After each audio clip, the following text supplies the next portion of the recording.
Les damos la bienvenida a esta presentación de la materia de Derecho Internacional Público. Nuestro grupo está compuesto por Juliana María Tolosa, Manuel Sánchez y quien les habla, Carlos Venegas. En esta presentación expondremos el caso 19 Comerciantes versus Colombia, caso petición ante la Corte Interamericana de Derechos Humanos número 11.603, en el caso en el que refiere a la responsabilidad internacional del Estado colombiano por la desaparición forzada de 19 comerciantes por parte de un grupo paramilitar, así como la falta de una investigación para esclarecer los hechos y la falta de sanción a los responsables. Los hechos tuvieron lugar el 7 de octubre de 1987, cuando miembros de un grupo paramilitar que operaba en el municipio de Puerto Boyacá detuvieron a 17 comerciantes, presuntamente por sus nexos con grupos guerrilleros. Los comerciantes se dedicaban en realidad a actividades comerciales del transporte de carga y pasajeros, venta y comercialización de mercaderías en la frontera colombo-venezolana. Luego de su detención fueron asesinados y descuartizados. Sus partes y sus cuerpos fueron lanzados al río.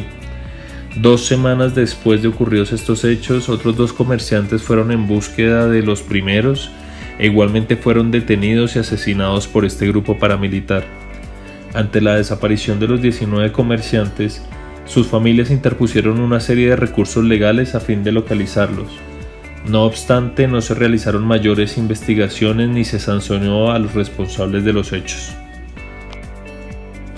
Las partes en el presente caso están conformadas del lado de las víctimas por los 19 comerciantes y sus familias, y sus representantes son la Comisión Colombiana de Juristas y el Centro por la Justicia y el Derecho Internacional, CEGIL.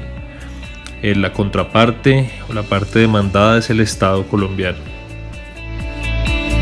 Las víctimas fundaron su caso en la vulneración de los artículos 1 de la Convención Americana sobre Derechos Humanos, que habla de la obligación de respetar derechos, el artículo 4, que es el derecho a la vida, el artículo 5, derecho a la integridad personal, artículo 7, derecho a la libertad personal, artículo 8, garantías judiciales y artículo 25, protección judicial. Ahora vamos a hablar de la posición que tiene la Corte Internacional de Derechos Humanos. Como hemos podido evidenciar en el presente caso, ha quedado demostrado que se viola el derecho a la libertad personal. De las 17 presuntas víctimas que fueron privadas de su libertad al ser detenidas ilegalmente y arbitrariamente por un grupo paramilitar que controlaba la zona con el apoyo de agentes estatales, impidiéndose de esta manera cualquier posibilidad de que operaran a su respecto las salvaguardas de la libertad personal que están consagradas en el artículo 7 de la Convención Americana. Es importante también tener presente que otro derecho que se violó fue el derecho a la integridad personal. De los 19 comerciantes, el trato que recibieron las presuntas víctimas durante las horas anteriores y su muerte fue agresivo en extremo, máxime si se toma en consideración que los paramilitares consideraban que los comerciantes colaboraban con grupos guerrilleros. Esto fue catalogado como una brutalidad, la forma en que fueron tratados los cuerpos de los comerciantes después de su ejecución, y esto le permite a la Corte inferir que el trato que les dieron mientras trataban con vida también fue extremadamente violento.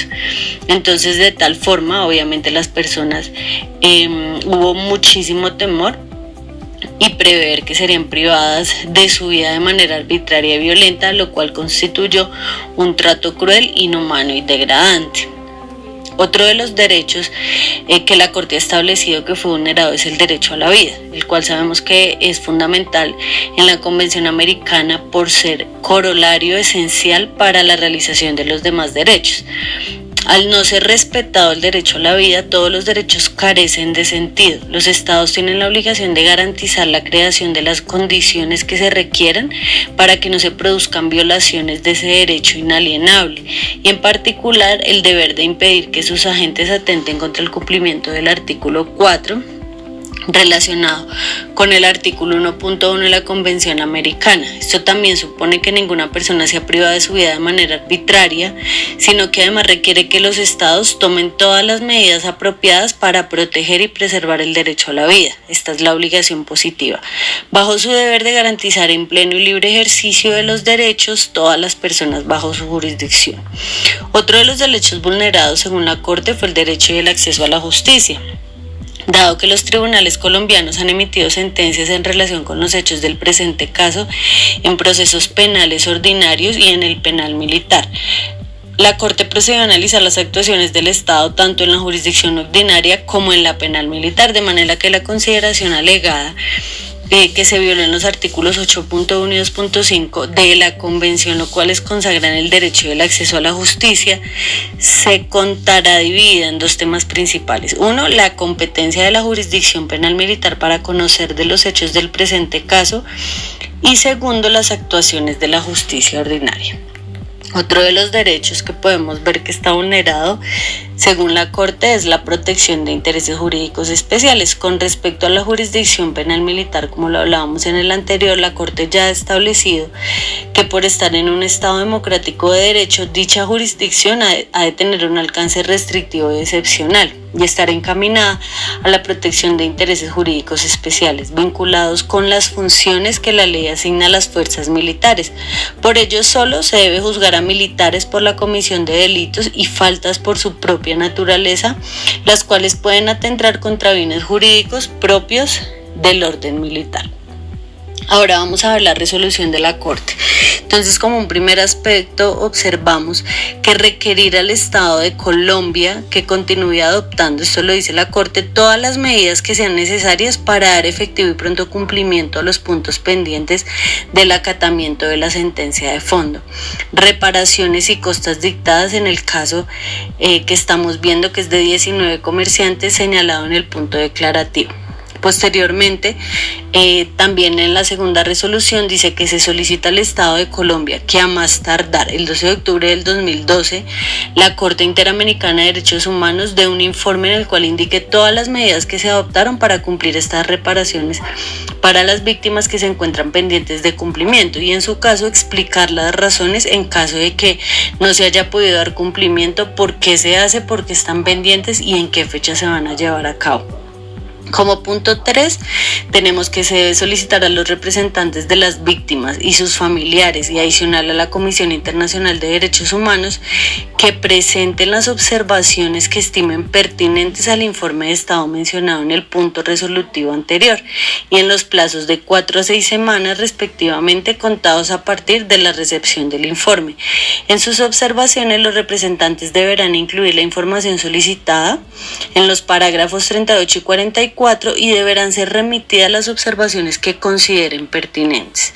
Y como último punto, disponer que la Secretaría de la Corte notifique la presente resolución al Estado de Colombia y a la Comisión Interamericana de Derechos Humanos y a los representantes de las víctimas y familiares. Continuamos con los votos separados. En este caso, la sentencia cuenta con un voto separado por parte de la juez Cecilia Medina Quiroga, quien emite un voto parcialmente disidente, tanto de sentencia de fondo, reparación y costas.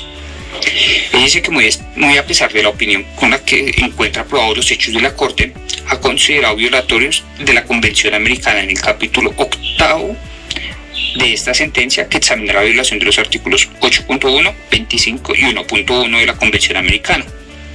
Emite este voto parcialmente disidente para desechar la violación del artículo 25, exponiendo unas razones que difiere de la Corte para llegar más bien a la conclusión de que se violó el artículo 8 de la Convención. Y dice que el artículo 25 consagra el derecho del individuo a que sus derechos humanos sean protegidos, tanto en un ámbito nacional como de una manera sencilla, rápida y efectiva, cosa que para ella el Estado no fue capaz de hacer en protección judicial. Por su parte, ella dice que el artículo 8 genera las garantías judiciales, las cuales no fueron a establecer el derecho a un recurso, sino un debido proceso. Es decir, un conjunto de requisitos que debe observarse en las instancias procesales con el fin de proteger el derecho de los individuos a que se resuelve con la misma justicia posible. Es por ello que ambos derechos son de distinta naturaleza, nos comunica la juez. Y dice que su regulación es una substancia en forma como lo dice esta Corte. Dice que su artículo 25 consagra el derecho al recurso judicial, mientras que el artículo 8 establece la manera como este se tramita. Partiendo de lo anterior, ella dice que no puede concordar con el párrafo 187 de la sentencia de la Corte, que diría que el artículo 25 no es un derecho a un recurso sencillo, rápido y eficaz, sino que es un derecho a que se abra una investigación posterior. El artículo 25, con parámetros que estimó, son propios para el examen del artículo 8, en sus párrafos 173 al 177 y 195. Dice que considera altamente conveniente que la Corte desarrolle parámetros específicos para evaluar el cumplimiento de los Estados por parte de sus obligaciones. Dice que en el párrafo 187 la Corte invoca los artículos 8 y 25 como fuente de derecho de las víctimas o de los familiares, según sea el caso, exigir al Estado un juicio en contra de los posibles perpetradores de graves violaciones de derechos humanos. En su artículo 8, titulado Las garantías judiciales, consagra el debido proceso y como primeros aspectos del mismo el acceso a la justicia. Es decir, que debe ser un derecho a ser oído por un tribunal independiente e imparcial, en un plazo justo y razonable. Estimó que el fundamento de derecho a exigir un juicio que persiga la responsabilidad de los participantes en una violación de ciertos derechos al cual tenga acceso los afectos por el acto violatorio debe encontrarse en una disposición que consagra el derecho a un recurso. En otras ocasiones la Corte ha dictaminado, como en el caso de Velázquez Rodríguez, dispuso en su párrafo 166 que como consecuencia de esta obligación, la de garantizar, los Estados deben prevenir, investigar y sancionar toda violación de derechos reconocidos por la Convención. A su vez, también nos enfoca en el caso de Mirna Marchand en el capítulo sobre la violación de derecho a la vida establecido. En razón de lo anterior, los Estados deben tomar todas las medidas necesarias no solo para prevenir, juzgar y castigar la privación de la vida como consecuencia de actos criminales en general, sino también para prevenir las ejecuciones arbitrarias por parte de sus propios agentes de seguridad, que es un énfasis en el que se debe hacer. Incluso no podemos desprendernos que en esta misma sentencia, en el párrafo 153, la Corte examina la violación del artículo 4 de la Convención. Se lee que el Estado debe prestar una protección activa de derecho a la vida y por lo tanto el Estado debe tomar medidas necesarias no solo para prevenir, sino también para castigar. En conclusión, diciendo de esta sentencia en cuanto a que en este caso se ha violado el artículo 25 de la Convención y diciendo el razonamiento que se utiliza en el capítulo 8 de esta misma. Estoy de acuerdo en que el Estado colombiano ha violado los artículos 4 y 5 por la razón que expone la Corte, pero además porque no cumplió su obligación de garantizarlos, a no haber realizado una investigación seria y efectiva. Respecto al derecho a los hechos del caso, no tengo conveniente en concluir además que el Estado violó el artículo 8 porque la investigación parcial que llevó a cabo no respetó los requisitos impuestos a todo proceder en el artículo 8.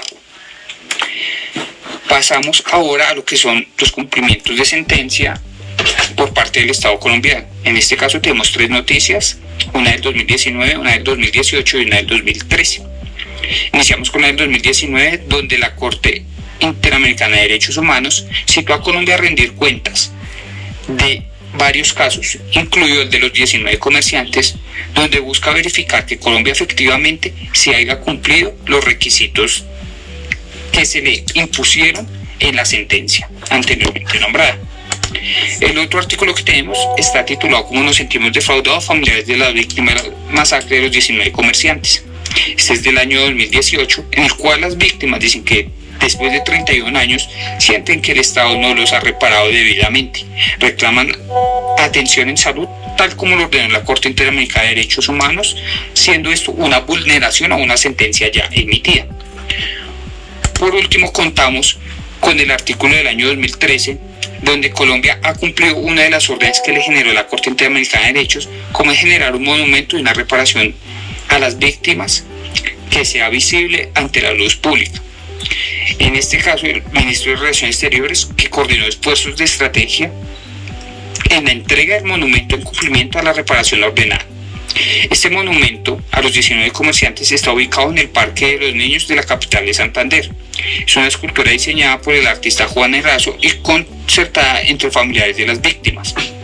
Esta obra está realizada con 11 figuras, las cuales son 9 hombres, una mujer y un niño, fundidos totalmente en bronce y que van saliendo desde el suelo hacia una pirámide, en lo que refleja las distintas tensiones y fuerzas necesarias para alcanzar la altura de la dignidad.